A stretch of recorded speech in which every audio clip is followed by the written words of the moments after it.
Hola, hola. Pues buenas noches. Estamos en este martes de Marte con Santiago Robles. Espero que funcione porque es la primera vez que hacemos este video en vivo. Eh, y bueno, pues Santiago, es un gusto tenerte con nosotros en este martes de Marte, con este proyecto que tienes que es Starbucks Clan. que, que es algo interesantísimo porque cuando lo empezamos bueno, cuando yo me di cuenta de que existía, estábamos justo haciendo Martenochtitlan y creo que viene muchísimo al caso, por lo cual me encantaría un poco que nos platiques, pues, quién eres, cómo llegaste al arte, cómo llegaste a Starbucks sobre todo, ¿no? Hola, mucho gusto. Gracias, Marcela, por la invitación y gracias a todo el equipo de Marx Archive, por la invitación. Eh, pues sí, soy artista visual, soy egresado de la Facultad de Artes y Diseño de la UNAM y llegué a este proyecto de Starbucks Clan porque digamos que es una fase final de una serie de proyectos que impulsé desde el 2013 más o menos hasta el 2018 que tienen que ver con la búsqueda de sentido para nuestro contexto actual, para nuestra situación actual, que es tan caótica, tan híbrida, que puede llegar a ser tan confusa en muchos sentidos, sobre todo aquellos que tienen que ver con la configuración de identidades. Entonces, bueno, no solamente yo, sino muchas artistas y muchos agentes culturales, sobre todo a partir de la firma del Tratado de Libre Comercio, volteamos a ver hacia atrás para ver qué implicaciones tenía en la configuración de nuestra cultura este tratado. Es una especie de parteaguas, un antes y un después entre lo que consideramos propio y nuestro y entre lo que consideramos ajeno. Entonces, así fue como comencé a desarrollar un cuerpo de obra que interpretara al pasado, en particular al que tiene que ver con nuestro territorio en específico, con la Ciudad de México, aunque claro, estableciendo distintas conexiones con otros puntos del territorio, pero que nos explicaran cómo es que llegamos aquí, cómo es que llegamos a este momento y desarrollé este proyecto durante varios años con muchas vertientes. Y, o sea, cuéntanos un poco cuáles son todas estas vertientes que has desarrollado para este proyecto. No sé si eso ya lo tenías como preparado en la presentación, ¿no? Sí, bueno, en la presentación se muestran precisamente, pero qué bueno que lo mencionas, muchos elementos de estos proyectos. Al final creo que todos los proyectos que he impulsado, al final de cuentas, están relacionados entre sí y tienen que ver con el momento en el que nos ha tocado vivir, ¿no? ¿Cuáles son los temas que el arte nos permite poner sobre la mesa? Una mesa muy amplia para que las personas interesadas puedan aportar su punto de vista sobre estas circunstancias. Mi trabajo no tiene que ver tanto con determinar malos y buenos, quienes están en el lado correcto de la sociedad, sino más bien tiene que ver con intentar levantar una serie de preguntas que nos ayuden a entendernos mejor. ¿Y qué mejor manera de saber quiénes somos y a dónde vamos que volteando al futuro y tratando de trazar, de dibujar estas genealogías, estos trazos, encontrar estos trazos históricos que nos puedan traer a un presente? Siempre creo que el pasado es una fuente inagotable de interpretaciones y por lo tanto la visión que tengamos del pasado ahora no va a ser la misma que dentro de 100 años y eso hace tan particular nuestro punto de vista. Nos explica quizás mucho más de nuestra sociedad actual esa interpretación, quizás que del pasado, o por lo menos muy similar. Y creo que es muy interesante porque justo que hemos estado como platicando, ¿no? Que cuando uno va y visita sitios arqueológicos, eh, pues en realidad, digo, las cédulas por lo general dejan mucho que desear, ¿no? Entonces, así como estructura piramidal con 45 escalones y 3 columnas de basamentos, ¿no? Entonces, que describen como más el sitio que dar pues una idea, ¿no? Del postclásico tardío, ¿no? Como más que tener como un entendimiento de qué podía pasar en esa ciudad o cómo podían existir estas ciudades o estas sociedades sobre todo, pues como que nos quedamos con esta gran incógnita, ¿no? O sea, como si verdaderamente fueran como aliens, ¿no? Eh, y que es muy fuerte porque justo como digo, nosotros habitantes de la Gran Tenochtitlan, ¿verdad? Este, pues tenemos el templo mayor ahí, ¿no? Al lado, y lo ves y sabes que es una estructura piramidal, que tiene ciertas capas, pero como que el entendimiento se queda un poco relegado y como muy cerrado en las explicaciones de unos cuantos teóricos que son bastante famosos, ¿no? Y que tienen constantemente homenajes y pláticas súper interesantes, pero que no sé, o sea, como que acaba siendo un pasado que incluso se va petrificando en estas palabras explicatorias, que también, como decías, responden a una época, ¿no? Y bueno, esto me parece súper interesante y igual y los marcianos que están viendo esto dicen, ¿y esto qué tiene que ver con Marte, no? Exacto. Pero Pero sí, tiene mucho que ver con Marte, ¿no? En esta idea de cómo estas construcciones humanas pueden incluso perderse en el tiempo y en la historia, aún siendo contemporáneos, ¿no? Porque hubo digo, estamos a 500 años de la conquista de Tenochtitlan, ¿no? La caída de Tenochtitlan. Y, eh, y este choque cultural lo que hizo fue generar un hoyo de entendimiento de esa cultura que nos ha costado muchísimo trabajo y que nos sigue costando muchísimo trabajo entender, ¿no?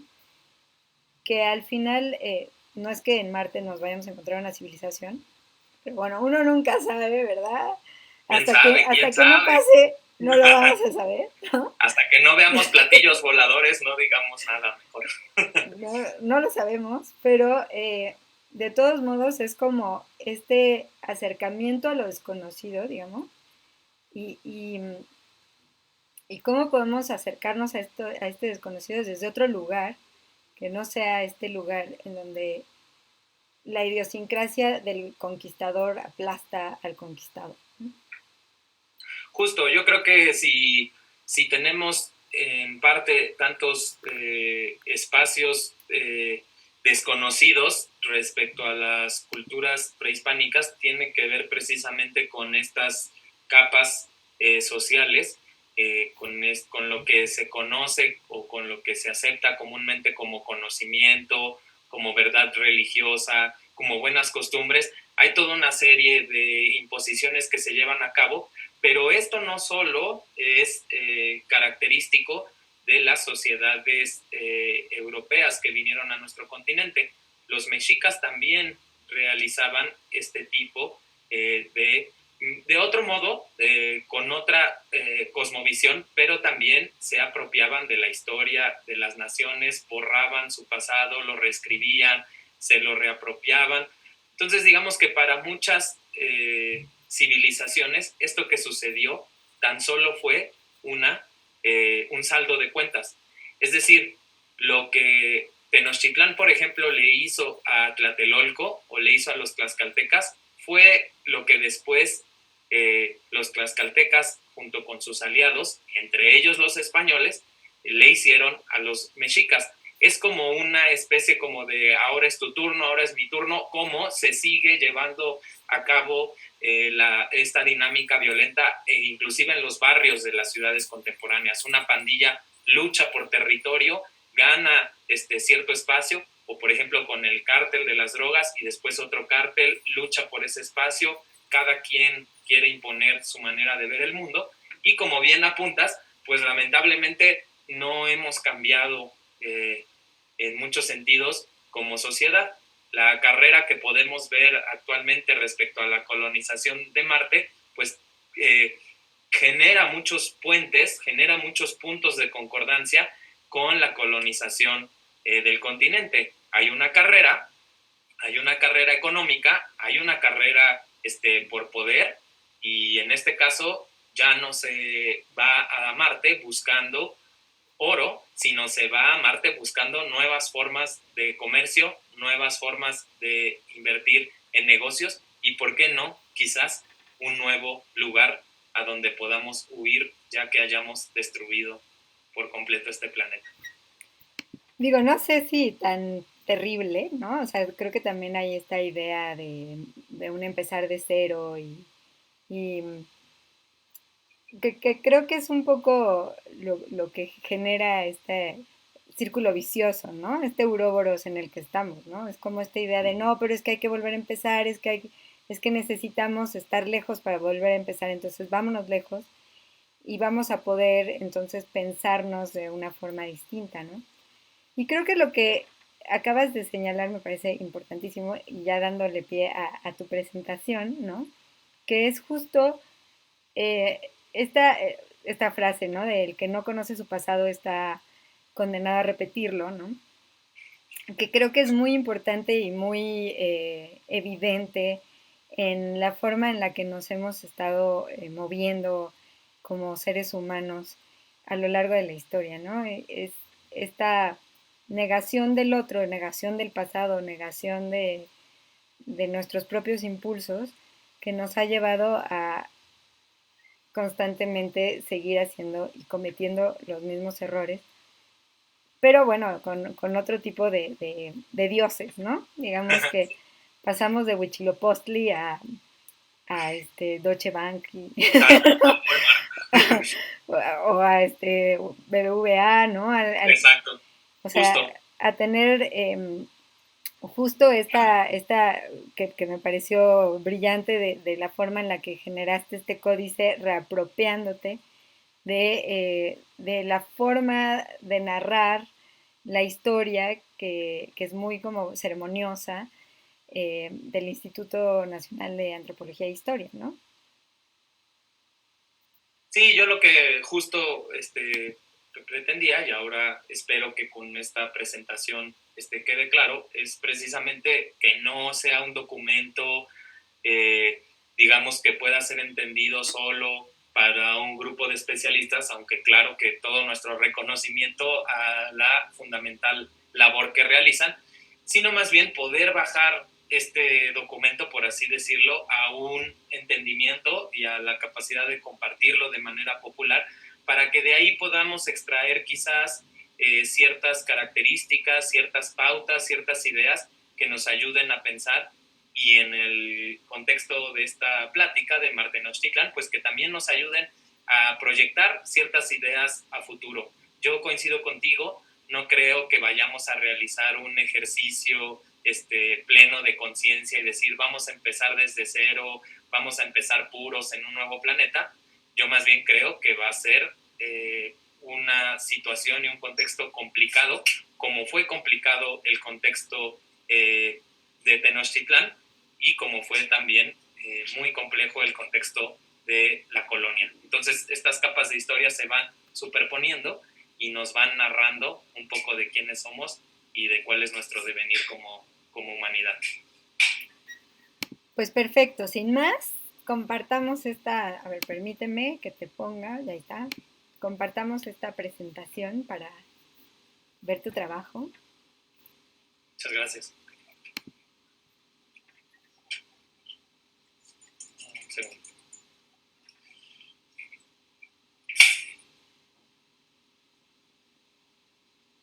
¿Se ve? Sí.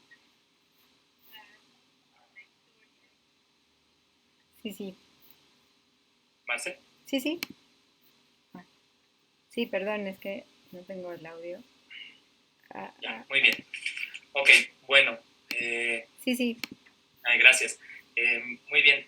Bueno, les voy a presentar una serie de proyectos, como ya les mencioné, que desarrollé del 2013 al 2018. aproximadamente, son proyectos que están relacionados con el pasado prehispánico de nuestro territorio, pero también con el presente. Lo que me interesa de estos proyectos es encontrarle un sentido a nuestro momento actual y entender que este pasado siempre va a estar, siempre va a poder ser interpretado de maneras distintas, pues vemos no lo que fue realmente. Esta supuesta objetividad yo creo que es imposible de alcanzar, por eso es que la seguimos reinterpretando una y otra vez de maneras distintas. Sin embargo, lo que sí somos capaces es de ver lo que hemos aprendido a ver, y lo que hemos aprendido a ver actualmente está cruzado principalmente por la tecnología, por la economía y por ciertas características sociales que nos determinan como individuos en el momento actual. Entonces, el proyecto se llama Starbucksland y es, digamos, el punto final o culminante de esta serie de proyectos que les voy a presentar a continuación. Bien, del lado derecho podemos observar a un astrónomo prehispánico, está sentado sobre el suelo y está observando el cosmos. Hay mucho romanticismo respecto a esta circunstancia, pero sí es verdad que observaban las estrellas, que tenían interpretaciones puntuales del cosmos, que tenían sus propias constelaciones, que sus ciudades eran construidas con orientaciones que tenían que ver con los puntos cardinales y las estrellas, y también es verdad que cada uno de estos astros principales eran asociados con ciertas características particulares en términos de deidades. Aquí podemos ver a este observador de los cielos que está viendo principalmente a 3 elementos, que eran los que más estudiaban las culturas prehispánicas. En la parte central superior tenemos al Sol, que representa a la energía cósmica, es la luz solar, y también es la persona que es la deidad, perdón, que transmite el tonali. El tonali es esta energía que nos llega del Sol y que nos transmite, digamos, toda la sabiduría y lo que nos conforma como seres humanos. Es, digamos, como una de las energías más puras que nos configura y que nos hace ser de alguna manera distintos, a tener esta conciencia que nos hace distintos respecto a los otros animales o a las otras plantas o a los otros seres del planeta, de la naturaleza. El Sol vive en el Tonacali, Cali de casa, que es la casa del Sol, y este es, digamos, como una especie, digamos, todo se tiene que explicar siempre así, ¿no? Porque es la manera más clara de hacerlo, aunque no corresponde con estos conceptos, pero el Tonacali sería una especie como de paraíso. Es a donde van las personas que mueren en batalla. Los guerreros, cuando mueren, van al Tonacali. Las mujeres embarazadas que mueren durante el parto son consideradas guerreras también, y también van a este lugar que es una casa en donde todos los días estos guerreros ayudan al Sol a levantarse y a ponerse. Ahí viven durante 4 años para posteriormente convertirse en colibrís. Sabemos que el colibrí es un animal sagrado, es el animal que representa al dios Huitzilopochtli. En la parte superior, tal vez no sea tan clara esta representación, pero se refiere a Venus. Venus también es un astro fácilmente de ubicar porque es, digamos, el que más brilla en el firmamento, es fácilmente ubicable y se denominaba Güey Citlali, Citlali de estrella y Güey de grande, la gran estrella. Solo que en este caso, esta estrella, una parte de sus interpretaciones indicaban que traía enfermedades, que traía malos designios. Entonces, cuando la estrella surgía por el horizonte occidental, era el momento en el que todas las familias en Tenochtitlán tenían que buscar si había grietas en su casa para taparlas, cerrar todo y esconderse de esta energía. ¿Ven? Entonces, el tonali emitía, digamos, una energía positiva, la energía solar, y Venus, de cierta manera, dependiendo de su ubicación en los astros, emitía una energía negativa. Esta dualidad es característica de las culturas prehispánicas. Basta con ir al Museo de Antropología y ver a la Coatlicue. Es una deidad que representa a la fertilidad, a la madre tierra, pero al mismo tiempo también, si vemos las características, pues tiene un cinturón de cráneo, ¿cierto? Entonces, no hay vida sin muerte, no hay positivo sin negativo, no hay sol, no hay salud si no hay enfermedad. Y finalmente, en la parte central tenemos a la luna, que es una deidad asociada con lo femenino, con la fecundidad, la vegetación y estas manchas que ellos en sus observaciones lograron detectar, que son las manchas que todos podemos ver en la luna, estaban asociadas a ser agujeros de un conejo. El conejo está representado, lo podemos ver, su sombra, y estos cráteres que ahora sabemos que son relieves, que son grietas, que son malpaíses en la superficie lunar, ellos los interpretaban como madrigueras. Entonces, allá arriba era una tierra también. Estas, no sé si se alcanza a ver mi cursor, pero estos detalles que están aquí en la luna indican lugar. ¿Por qué había que indicar que la imagen era un lugar? Como ya veremos más adelante, porque como no existían las letras como las conocemos ahora, las imágenes podían denominar nombres, podían determinar lugares o personalidades. Entonces, estos pliegues en la superficie nos indican que es un lugar, es una media luna llena de agua, y estos elementos alrededor que ahora claramente muchos de las personas que nos acompañan traducirían como bolas de Pokémon, pues en realidad son las estrellas que están añadidas a esta deidad. Bien, del lado izquierdo tenemos una interpretación del fuego nuevo que se pensaba que se realizaba cada 52 años, es el amarre de los siglos, es la ceremonia que había que realizarle al sol para que pudiera continuar existiendo. Se piensa que la última vez que se realizó esta ceremonia fue en noviembre de 1507, antes de la llegada de los españoles y sus aliados. Y lo importante de aquí es que, tal como sucede un poco ahora con la moda, sobre todo en naciones tan marcadamente capitalistas como Estados Unidos, cada vez que cambia la moda, las cosas se tiran, el guardarropa cambia, hay que cambiar la sala, hay que cambiar la vestimenta y demás. Bueno, esta es una manera muy libre, es una asociación muy libre de decir que en el Fuego Nuevo esto también se realizaba, pero de una manera espiritual.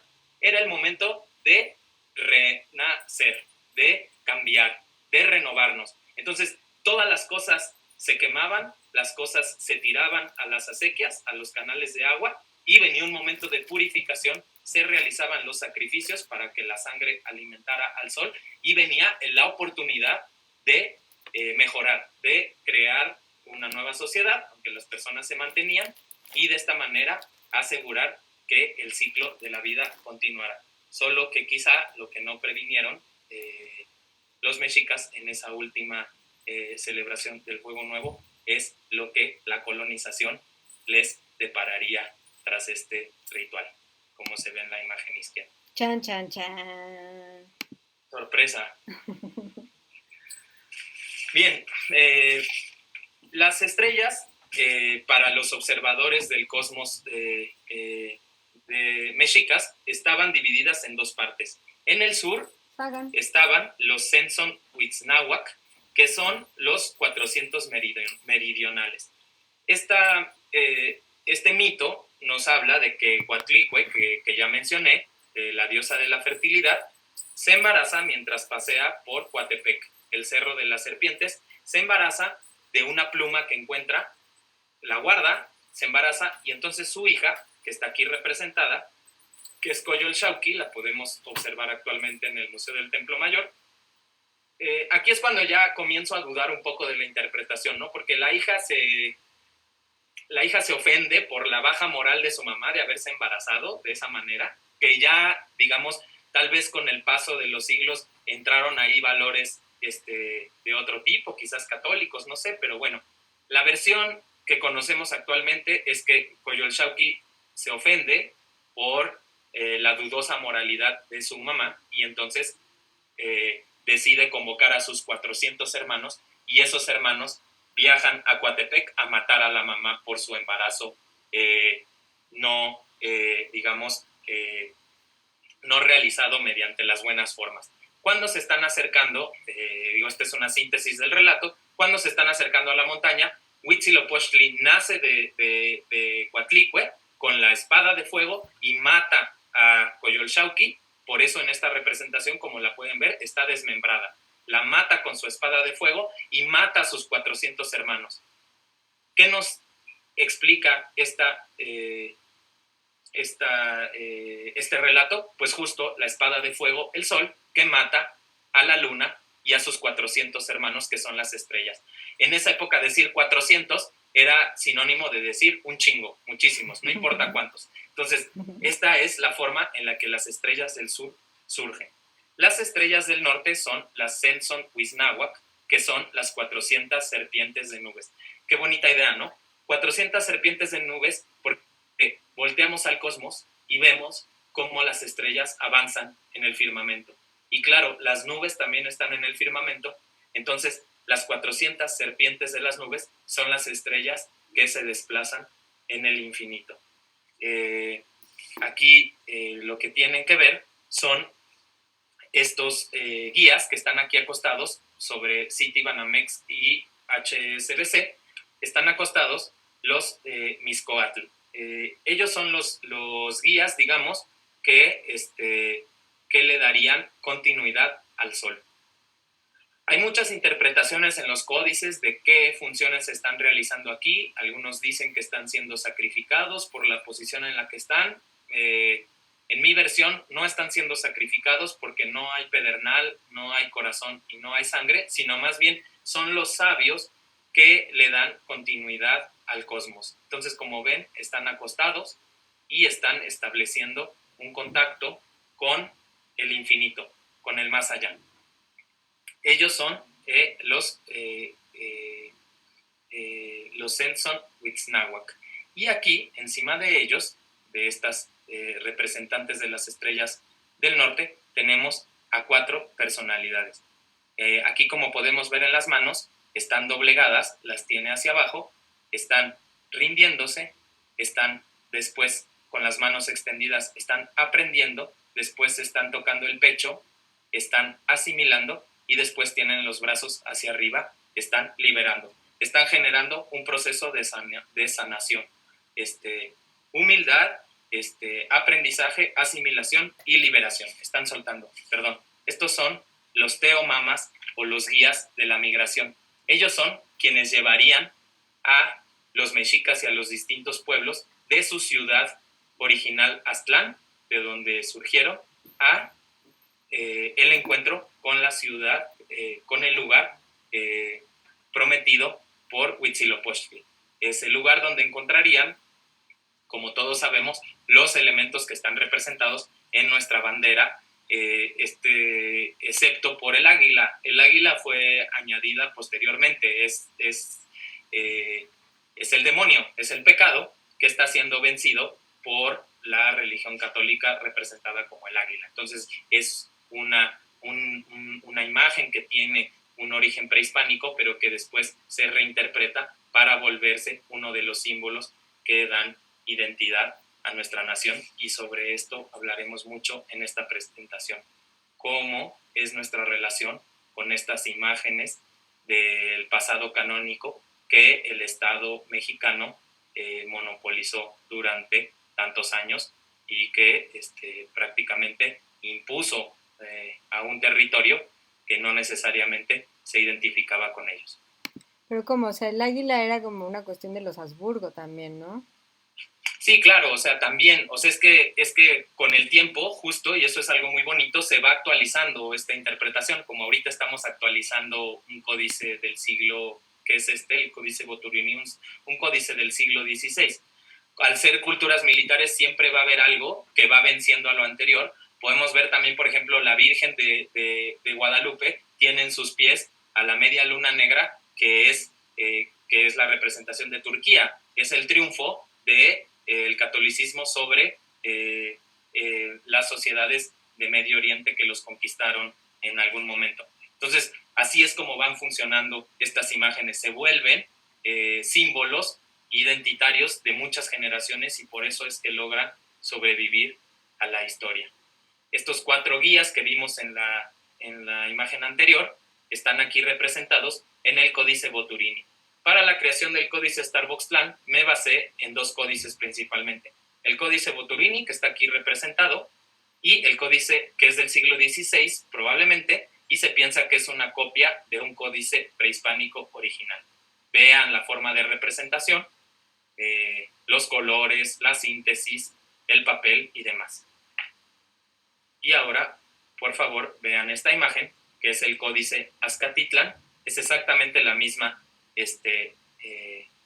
imagen. Aquí tenemos a los matlalcincas, a los tepanecas, a los chichimecas, a los malinalcas, a los cuitlahuacas, a los xochimilcas, a los chalcas y a los huetzotzincas de Huizache. Igual que en la imagen anterior, tenemos también a estas casas.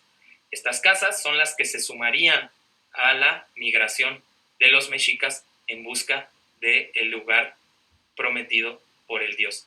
Aquí, como pueden ver, este códice ya es un códice totalmente influenciado por la cultura occidental. Este es un códice que muy probablemente realizó un tlacuilo, un artista de Tlatelolco, pero ya hay muchas más nociones, por ejemplo, de profundidad. Si pueden ver aquí al fondo, en esta pirámide azul, ya hay, ya no solo hay alto y ancho, sino también hay profundidad, aunque todavía no está muy bien representada esta perspectiva, pero ya existe ese intento. Las ropas son más elaboradas, es decir, aquí lo que se está tratando de hacer con este códice es explicarle a la sociedad, muy probablemente alguna personalidad muy importante de la época, un español con mucho poder, se le está tratando de explicar mediante esta imagen qué es y de dónde viene la cultura mexica. Esta imagen también coincide. Aquí del lado izquierdo podemos ver en el Códice Boturini Aztlán, que al igual que Tenochtitlán está rodeada de agua. Aquí están saliendo los primeros exploradores y aquí está marcado el año en el que esto sucede, que es el 1116 de nuestra era. La migración mexica se piensa que dura un poco más de 200 años. Algunas fuentes más, otras menos, ubican la salida de las tribus de esta época y encontrarían el águila sobre el nopal hacia 1325. Entonces fueron 200 años de viajar por todo el territorio en búsqueda de esta señal, pero sobre todo también durante esta gran aventura lo que va sucediendo es que poco a poco esta civilización, que en algún momento fue una civilización de nobles, si ven aquí del lado izquierdo, tienen una vestimenta de personas importantes, no son bárbaros, pero conforme salen al territorio y tienen que depender de la caza y de muchos factores medioambientales, se vuelven bárbaros para al final otra vez recuperar esa cualidad de ser una sociedad derivada de las grandes sociedades que tienen derecho, digamos, divino sobre muchos otros pueblos de alrededor. Acá en el lado derecho está el Códice Azcatitlan. Como podemos ver, aquí está Huitzilopochtli encima de la montaña y está haciendo el llamado para que las tribus salgan de Aztlán y busquen su destino, para que migren como las especies y no se queden en este lugar. Como sabemos, muchas veces esto se debía a que se acababan los recursos naturales o a cuestiones que tenían que ver con guerras y demás. Pero lo importante es que tanto en esta versión como en esta otra, siempre Aztlán es un lugar que está rodeado de agua. Por eso muchos historiadores tienen la teoría también de que este viaje es un viaje filosófico, que se parte de un punto como en una espiral de caracol para volver al mismo punto. Es decir, que Aztlán en realidad era Tenochtitlan y todo este gran viaje es un viaje hacia nuestros adentros, es un viaje de conciencia, es un viaje filosófico. Y esta es ahora la representación que podemos encontrar de esta misma imagen, de estas mismas imágenes, en el códice Starbucks Lab. Aquí lo que podemos ver es precisamente a Huitzilopochtli haciendo el llamado, pero bien, como no sabemos realmente qué fue lo que dijo, pues lo que nos dijo fue lo que nos dice el capitalismo actual. Disfruta, tú disfruta, pásala bien, no importa, nosotros, mientras tú estás en Netflix o mientras estás disfrutando de una coca, estás tranquilo, relajado, nosotros nos encargamos del changarro, no te preocupes. Aquí abajo, donde está el símbolo de Starbucks, está un hormiguero, como pueden ver.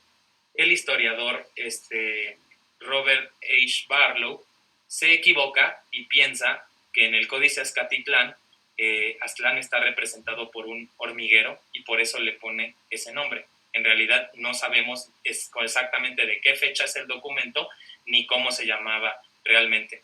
Actualmente ese códice se encuentra en la Biblioteca Nacional de Francia, que está en la ciudad de París.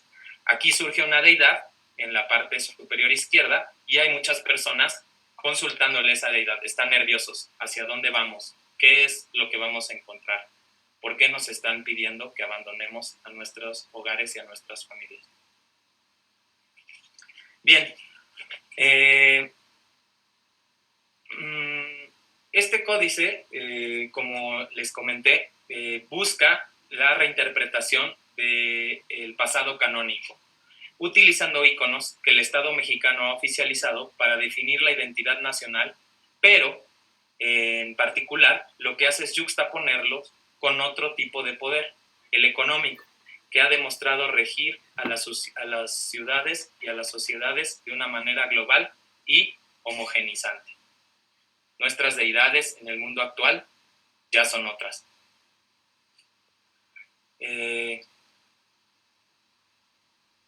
Propongo a través de este trabajo una visión híbrida de la globalización.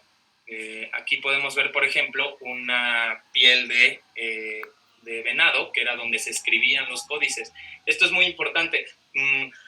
Para los mexicas, para las culturas prehispánicas, dibujar o representar a un dios no era como ahora pensamos que, o sea, sabemos que no es la persona, que no es el paisaje.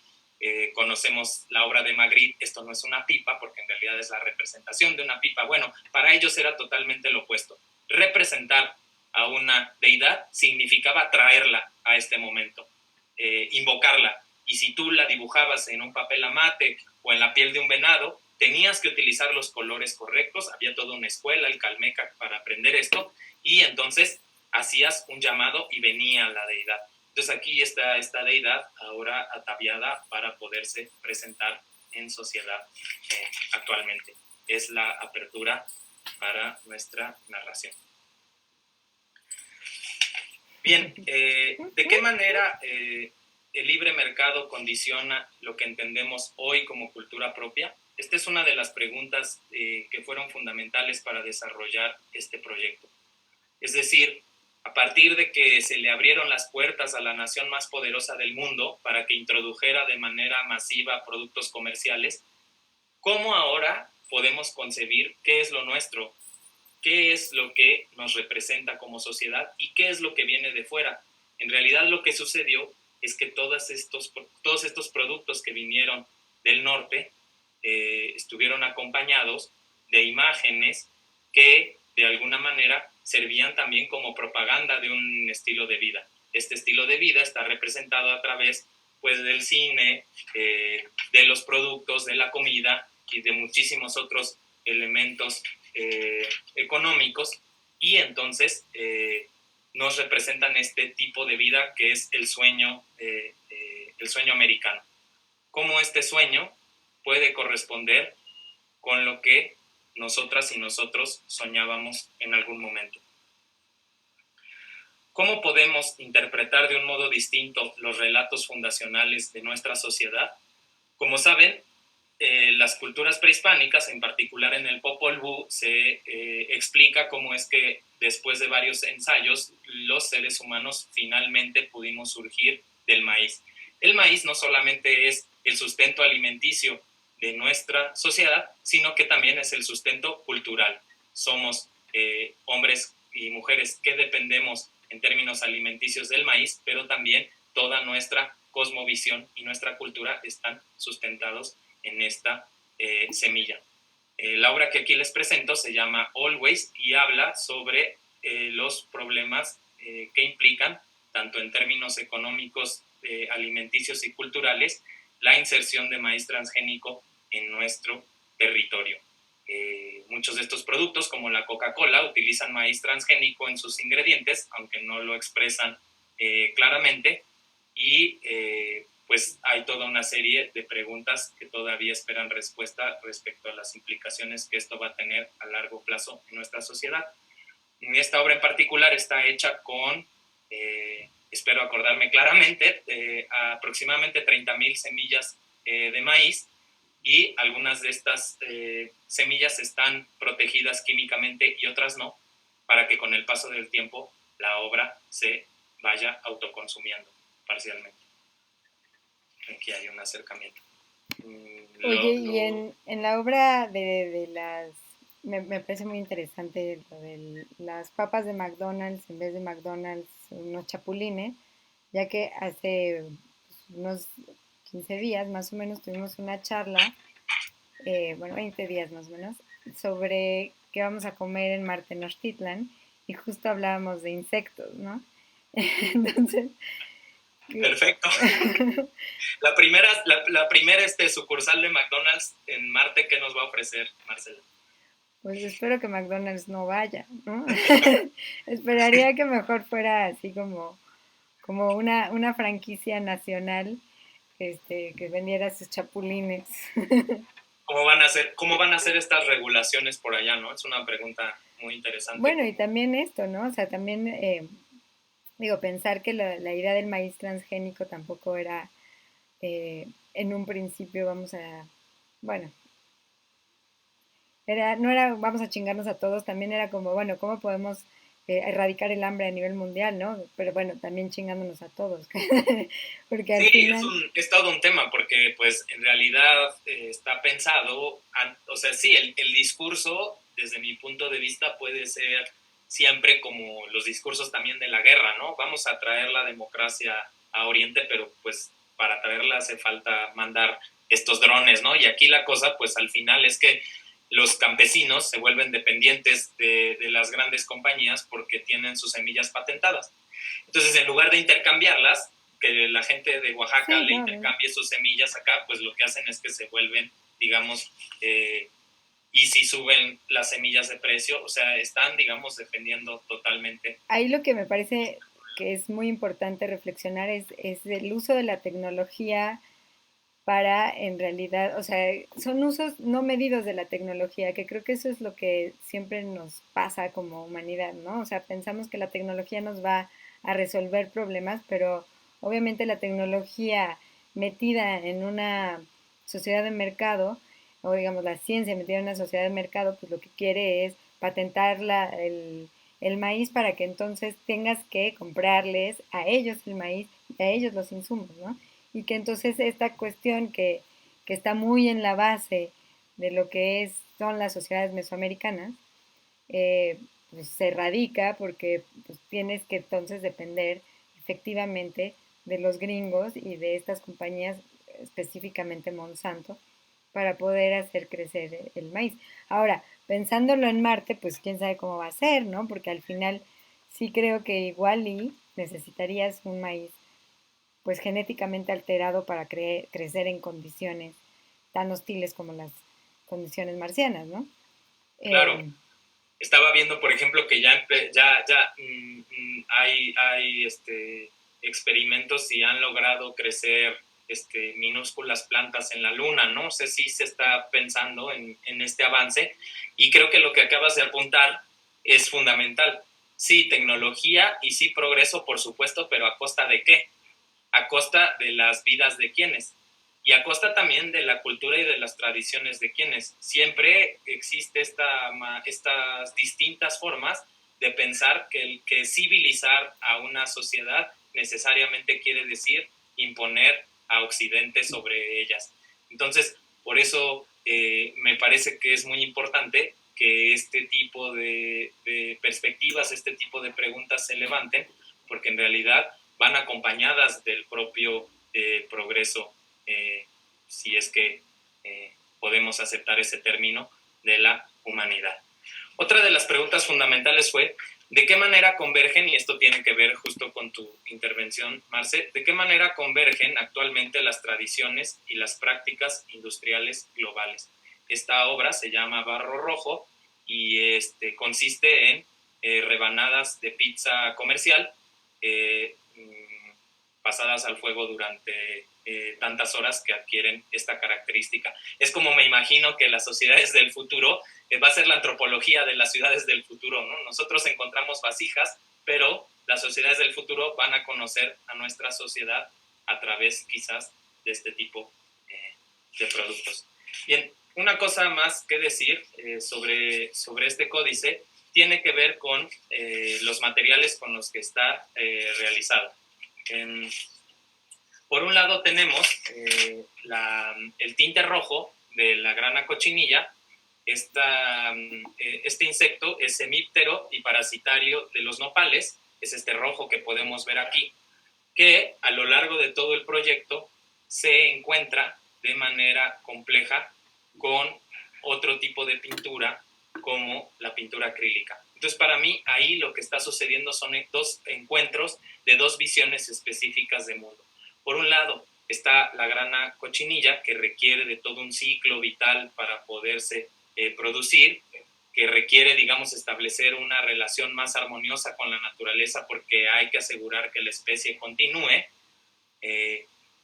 y que no es contaminante. Y por otro lado, la pintura acrílica para mí representaría en muchos sentidos a la sociedad contemporánea porque pues no tenemos tiempo de esperar a que se seque, es decir, buscamos resultados inmediatos, además de que es una pintura realizada a partir del plástico que se produce industrialmente y de manera masiva. Entonces, estas dos visiones, digamos, tanto el mundo prehispánico como el mundo de las imágenes que nos trajo el Tratado de Libre Comercio con América del Norte, se están encontrando. Esta es una lectura simbólica, pero en términos de materiales, también estas dos visiones de mundo se están encontrando.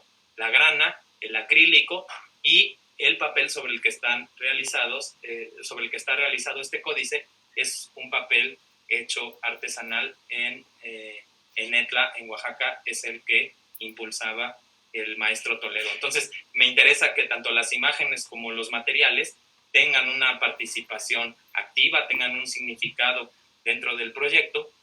Y finalmente, de esta imagen, que es del libro Semilla de Sol, me gustaría mencionar que hay una frase que dice: esta es la munición de la paz porque mata al hambre, y aquella la munición de la guerra porque mata al hombre. La munición de la paz pues se refiere a las semillas de maíz y la munición de la guerra se refiere a las balas.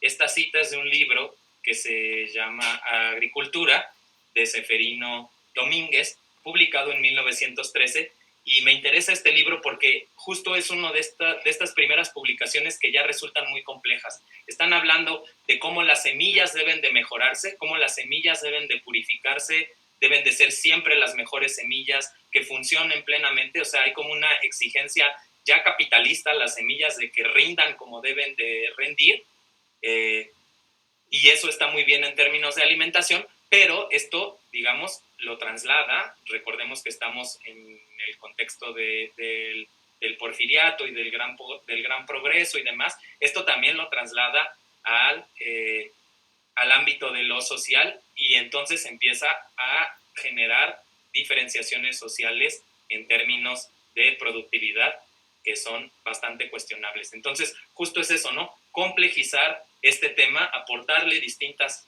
capas de significado para propiciar un diálogo diverso. Y bueno, aquí está la representación de estos dos choques, ¿no? La tradición, la modernidad, las técnicas, la simbología, y también quizás una postura que no necesariamente hable sobre que tiene que ser un encuentro violento, sino que también podemos entendernos y reconocernos y aceptarnos como eso, como lo que somos, una cultura híbrida, una cultura diversa, y que provenimos de distintas fuentes o de distintas manifestaciones.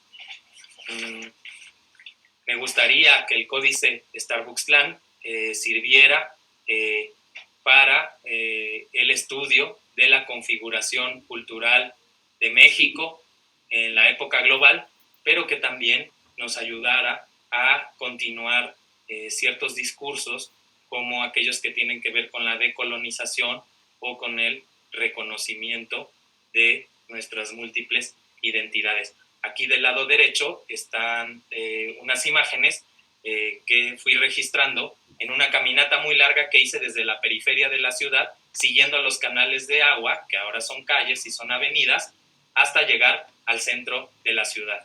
Esta caminata fue parte de una exposición en la que la primera mitad de la muestra se encontraba justo en la periferia, entonces el visitante, el espectador, podía ver la primera mitad de la obra en esta zona y después tenía que realizar esta migración simbólica hasta llegar al centro de la ciudad y encontrar la segunda parte de la exhibición donde se encontraba esta nueva propuesta de escudo nacional que tenemos del lado izquierdo. Bien, el códice, este es el códice Starbucksland, esta es la obra original. Afortunadamente el año pasado, en el 2020, la Sociedad Anónima de Reproducción Autogestiva, SARA, hizo una edición facsimilar, que estamos muy contentos porque ahora forma parte de la colección del Instituto Nacional de Bellas Artes y Literatura, pero justo desde esta postura crítica, ¿sí?, anticanónica. Entonces, creo que este reconocimiento puede aportar justo a establecer estos múltiples diálogos. El códice tiene exactamente el mismo número de láminas que el códice Boturini y se alimenta de estas dos fuentes, generando un nuevo trayecto, pero que se sustenta, que es consistente a lo largo de su interpretación. Es decir, si uno encuentra la nomenclatura, si uno la descifra desde un inicio, el códice se puede leer como se leen los códices prehispánicos. Y a continuación, me gustaría para estas últimas imágenes, antes de dar paso al diálogo con las personas que nos acompañan, leerles algunos de estos pasajes muy breves. El texto lo escribimos el curador y profesor de arte Cristian Barragán y yo. Entonces aquí están saliendo de Aztlán. Dice: un día salimos para volver. 13 veces 20, una vida después, una nación más tarde. Viaje alrededor de una cuenca, una casa o un caracol. Algunos de nosotros nos quedamos a la vera del camino, otros emprendimos la travesía, entonces fuimos guerreros que partían hacia aguas desconocidas, lejos hacia nuestro encuentro, 13 veces 20. Es importante 13 veces 20 porque es el número de meses que se tardan que se tardan en encontrar la señal prometida, pero 13 veces 20 también es el número de días que se tarda un ser humano en gestar. Entonces es el nacimiento de una persona, pero también es el nacimiento de una nación, de una civilización. Aquí llegan a Tula. Estos cuadrados representan el número de años que se quedan en cada uno de estos lugares, de tal manera que se puede saber, digamos, por ejemplo, aquí está la representación de los tules sobre el agua, entonces es Tula, y el número o el periodo de tiempo que pasaron ahí. Aquí están perdidos por las veredas y dice: ¿a dónde iremos si perdidos vamos por los cerros, en los bosques, en el lugar de peñas, si no logramos escuchar ni ver nada sobre la tierra o en el cielo? ¿A dónde iremos? ¿A Quilalaquia, donde resumaba el agua? ¿A Tlemaco, hogar de la sahumadora? ¿A Totonilco, pedregal de agua hirviente? ¿A dónde iremos? ¿Dónde el lugar en el que no exista la muerte? Aquí del lado izquierdo podemos ver unas representaciones de las estrellas. Se supone que al salir de Huizachtlitlán, en el camino, se les hizo de noche a los mexicas y durante 3 días y 4 noches no amaneció. Aquí están representadas a la manera prehispánica las estrellas, pero hasta abajo también está una estrella negra que me parece que tiene que ver con el último disco de David Bowie. bueno, finalmente, después de muchos años, llegan al encuentro con la señal prometida. No será la arcilla de los esteros, ni la espuma de los ríos, y tampoco la arena de este lago, esta quieta mancha en tu embravecido corazón, que nada dice a la memoria, sino un relámpago de penumbrosa agua, lo que alumbra en silencio a la mirada. No será nunca lo que se ha escrito, ni este momento suficiente llama para abrazar la noche y el testimonio de nuestra oscurecida palabra. Vencidos venimos, así hemos llegado. Muchas gracias. Pues muchas gracias, Santiago. Está muy, muy completa tu presentación, ¿no?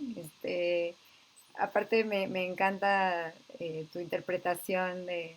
No sé si yo hubiera puesto a Ronald McDonald como el nuevo símbolo. Sobre todo creo que ya perdió esa fuerza, ¿no? Creo que la tuvo en un momento, creo que McDonald's fue súper potentísimo y ahora hay muy pocos en realidad, ¿no?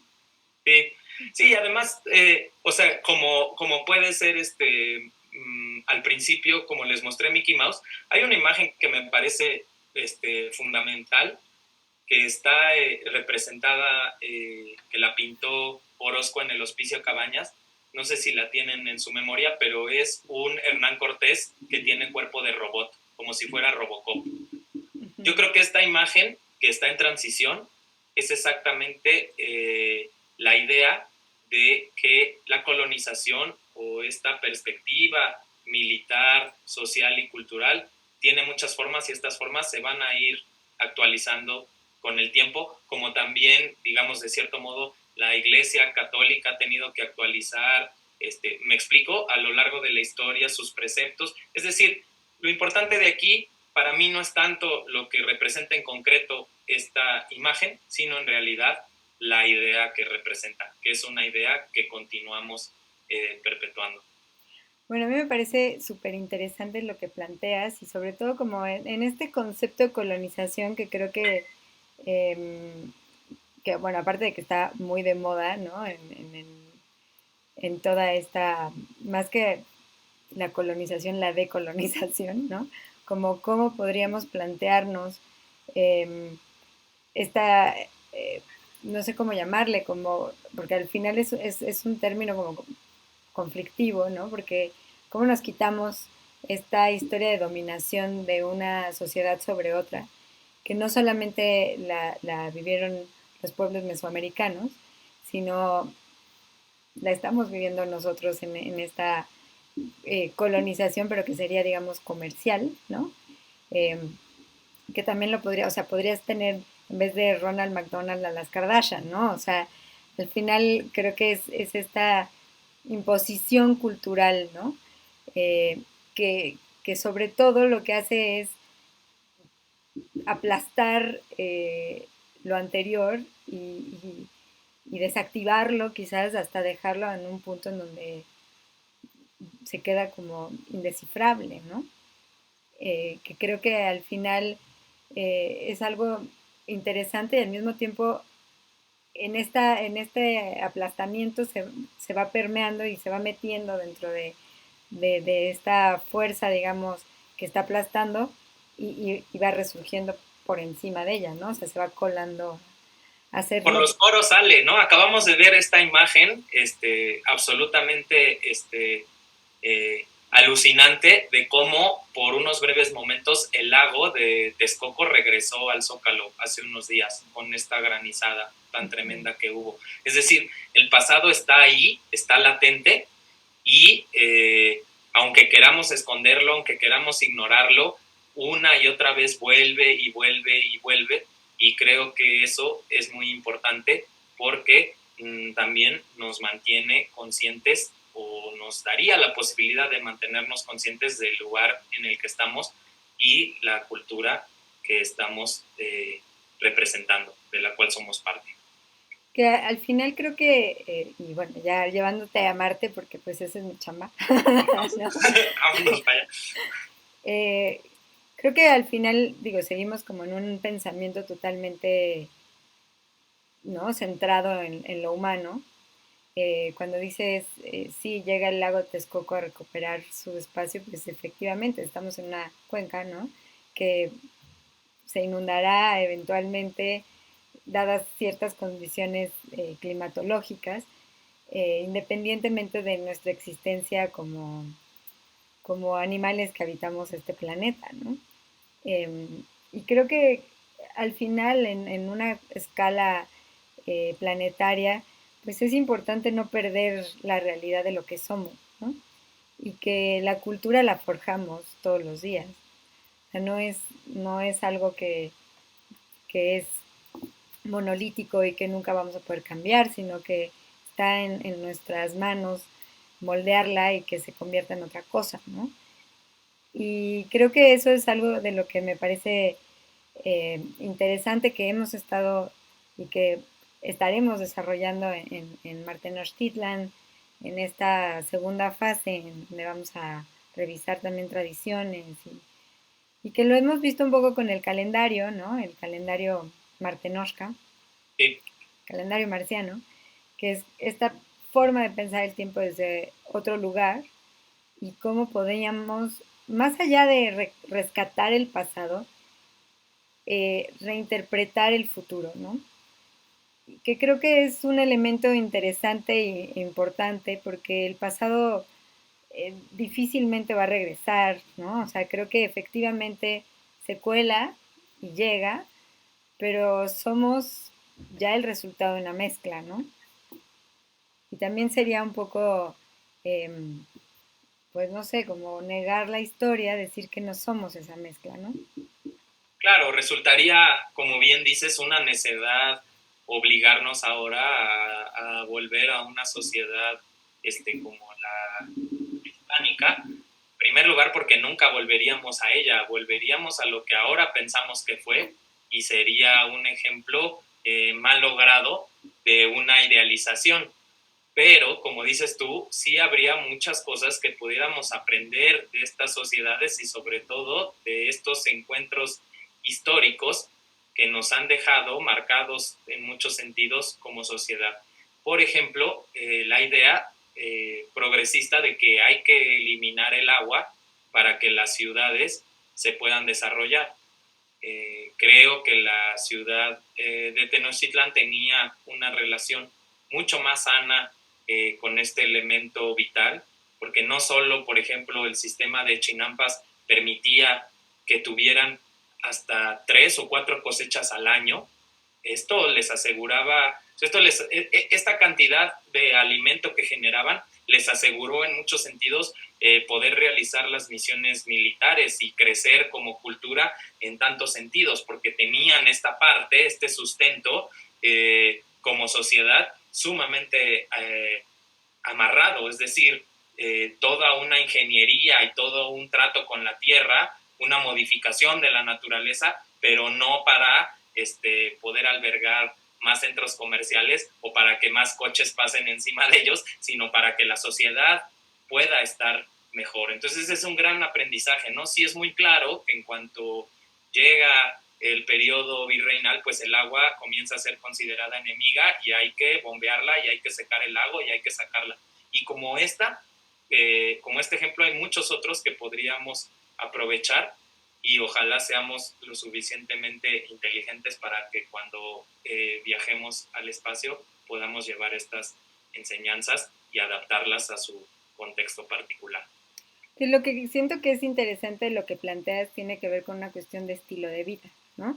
Que creo que el estilo de vida que se tenía desde la chinampa y desde la cultura mexica, o bueno, las culturas mesoamericanas, era un estilo de vida totalmente diferente al estilo de vida europeo, que a su vez era diferente al estilo de vida asiático, ¿no? O sea, creo que estaba también mucho más arraigado a la geografía en la que estaba y no a una imposición de una geografía foránea, ¿no? Que al final sigue siendo algo que nos pasa, ¿no? O sea, como las temporadas, como hablabas de los centros comerciales de la ropa, ¿no? O sea, la temporada de bikinis es perdón, en verano, en las tiendas, que es como, pues aquí llueve, ¿no? O sea, no, no, no necesitas un bikini cuando está lloviendo, ¿no? quizás lo necesitarías todo el año porque tienes Acapulco a 3 horas, pero al final, ¿sabes? O sea, que al final da igual, porque es un ejemplo un poco tonto, pero a lo que voy es, no estamos como adaptándonos a nuestro entorno y entendiendo nuestro entorno, sino que queremos que el entorno se adapte a nosotros, humanos, ¿no? Y la diferencia con Marte, pues es esa, es que sí hay este plan de terraformarlo y de que el planeta se convierta en algo que no sea hospitalario como humano, pero la realidad es que en un primer momento, y quizás nunca lo logremos, ¿no? Porque en realidad nadie ha terraformado nada, eh, pues muy probablemente lo que hay que hacer es adaptarnos nosotros a ese entorno, ¿no? Y, y lo que está pasando con el planeta actualmente, pues también es una clara situación de que no es que nosotros tengamos que adaptar el planeta a nosotros, sino nosotros al planeta.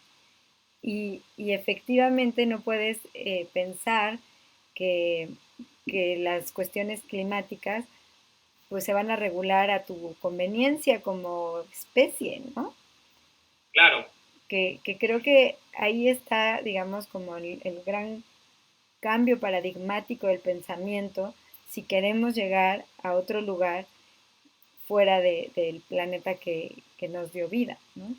Sí, que sea sustentable. Lo hemos platicado en algunas ocasiones, Marcela, por ejemplo, cómo toda nuestra idea de futuro y de vida interestelar, de la posibilidad de generar una nueva sociedad en Marte está atravesada por el imaginario de Hollywood y por lo que nos llega de las películas del norte. Y eso tiene absolutamente todo que ver con el proyecto de Starbucks Land, porque también nuestra idea del pasado está totalmente mediada por eso. Basta ver hoy en día las series, o sea, las de pago por demanda, o sea, los vikingos pues tienen totalmente costumbres occidentales, también las series sobre el México prehispánico, o sea, todo es casi fashionista y todos son, me explico, todos tienen como esta visión de mundo, por más que queramos acercarnos objetivamente a estos. Y bueno, habría que mencionar, claro, que su objetivo no es educativo, es de entretenimiento, pero no me estoy refiriendo a eso, sino me estoy refiriendo en particular a lo que generan dentro de nuestro imaginario. O sea, ¿qué tiene más impacto dentro de nuestra sociedad? Con todo respeto, un supertratado, un ensayo de 15 volúmenes sobre lo que sobre la sociedad tal sociedad antigua, o lo que ven millones de personas a través de la computadora, pues es sumamente desigual este imaginario. Entonces, pues justo eso, este archivo tiene esta posibilidad que me parece muy significativa de poder intercambiar estos puntos de vista, pensar, por ejemplo, cómo ahora Elon Musk está por ahí, está China también haciendo sus intentos, está Pakistán y demás, que en realidad pues es lo mismo que cuando estaba España, estaba Portugal y estaba Inglaterra buscando la oportunidad de llegar al nuevo continente y establecer colonias.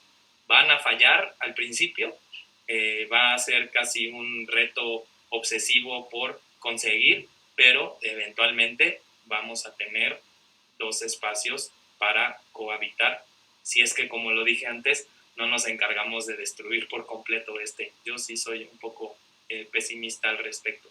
Ah, yo no. Yo creo que todo está en justo cambiar el chip, ¿no? Y creo que cambiar el chip es dejar de pensarnos como entes centrales de todo este proceso eh, llamado vida, ya, ¿no? No sé cómo llamarlo, pero digamos, este proceso temporal, espacio-temporal en el que coincidimos. eh, y más allá de pensarlo como en esta capa de individualidad y de generación de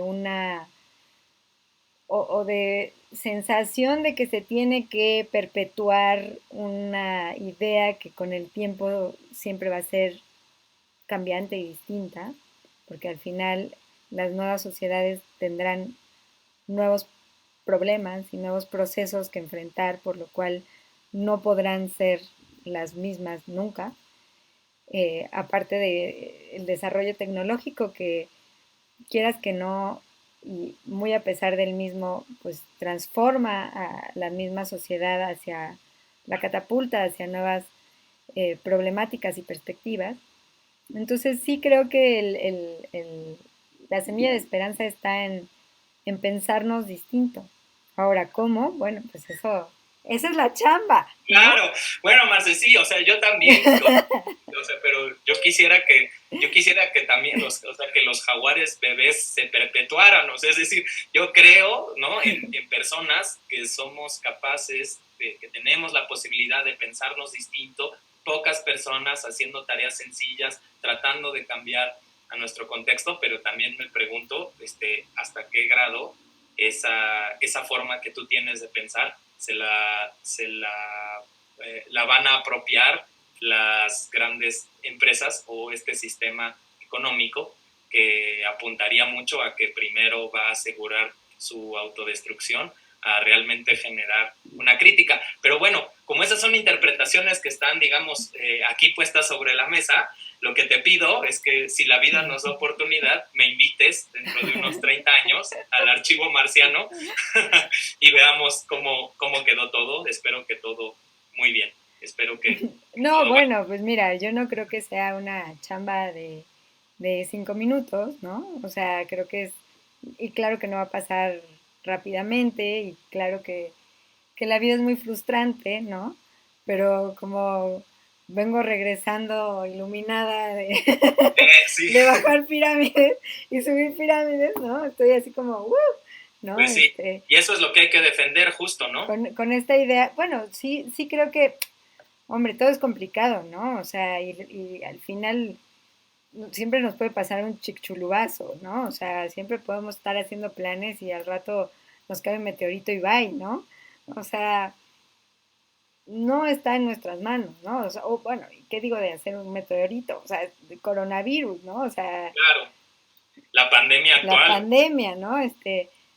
Pero bueno, o sea, yo lo que creo es justo como en este análisis crítico de lo que estamos revisando, tanto tu trabajo como el trabajo que se está haciendo en el archivo, como los otros trabajos que están haciendo otras personas, y digamos como en nuestros sueños artísticos, ¿no? Pues, pues sí es generar opciones, ¿no? Que esas opciones se agarren o no en este momento o quizás 3 siglos después, bueno, pues ya eso ya no está en nuestras manos, ¿no? Lo que está en nuestras manos es abrir el espectro, ¿no? Y creo que lo que me parece muy valioso de tu trabajo y que sigue en desarrollo en lo que tú estás haciendo es esta relectura, reinterpretación puesta en un paralelismo para entendernos también como entes, no solo resultados de la primera conquista, sino resultados de todas estas conquistas culturales que siguen aconteciendo y que seguirán aconteciendo, ¿no? Y que tienen que ver con esta superposición cultural pues sí, de distintos intereses que sí efectivamente están y han estado desde la época de la primera conquista, digamos, por llamarla así, pero bueno, son Sí. muchas, en realidad porque los mismos mexicas estaban haciendo conquistas, pues son cuestiones económicas, ¿no? Bueno, uno de los principales elementos también que contribuyó en la conquista, sobre todo de la parte central de nuestro actual país, fue el contagio de la viruela. Y hasta hay memes ahorita, ¿no? Como están dos mujeres de Tenochtitlan platicando y diciendo, ahora que se acabe esto de la viruela, yo creo que me voy a ir de viaje y voy a ir a visitar a tal persona. O sea, es un paralelismo respecto a lo que nos está ocurriendo actualmente.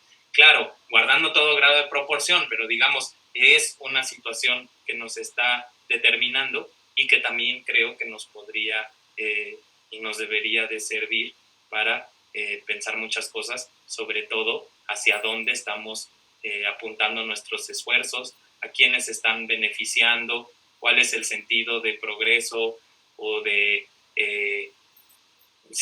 o de triunfos individuales y a costa de qué se están llevando a cabo estos. Creo que es una buena época para pensar en estos temas y ojalá en el futuro se puedan ir cambiando ciertas nociones. Me daría mucho gusto, la verdad. Pues esperémoslo. ¿Hay alguna pregunta en línea? La gente que lo está viendo, no sé si quieran hacer alguna pregunta, comentario, eh, lo que sea, lo que salga de ustedes. De su voluntad. Lo que sea de Dios. de Tezcatlipoca, de Dios. ¿No? De los dioses martenoshkas. Exacto.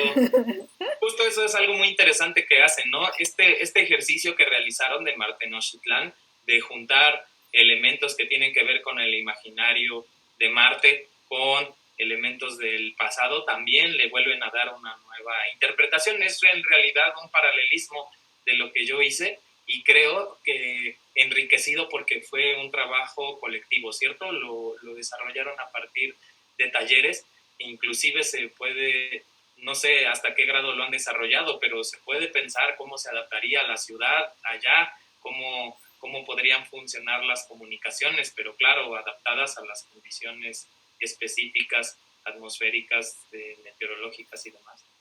Sí, bueno, está pensado como un ejercicio de ciencia ficción, ¿no? Eh, sí, sí con la idea de no negar la realidad, aunque bueno, es ficción, ¿no? O sea, tampoco con la idea de que la realidad nos coma más de lo que, eh, pues, no sé, de lo que podemos imaginar, ¿no? Y sí creo que, como lo hemos hablado en varias ocasiones, pues tu trabajo es como un eslabón eh, entre la realidad, o sea, lo que pasó, lo que aconteció, nuestro presente, que es un poco lo que tú estás relatando de esta manera crítica y como muy simbólica, desde los símbolos que ahora son los que, los que nos determinan, ¿no? Los que cuando encuentren nuestras ciudades devastadas por el calentamiento global o lo que sea, y lleguen los aliens o quien sea, ¿no? Los extraterrestres van a decir, bueno, ¿qué querrá decir este símbolo de McDonald's o de Citibank, ¿no?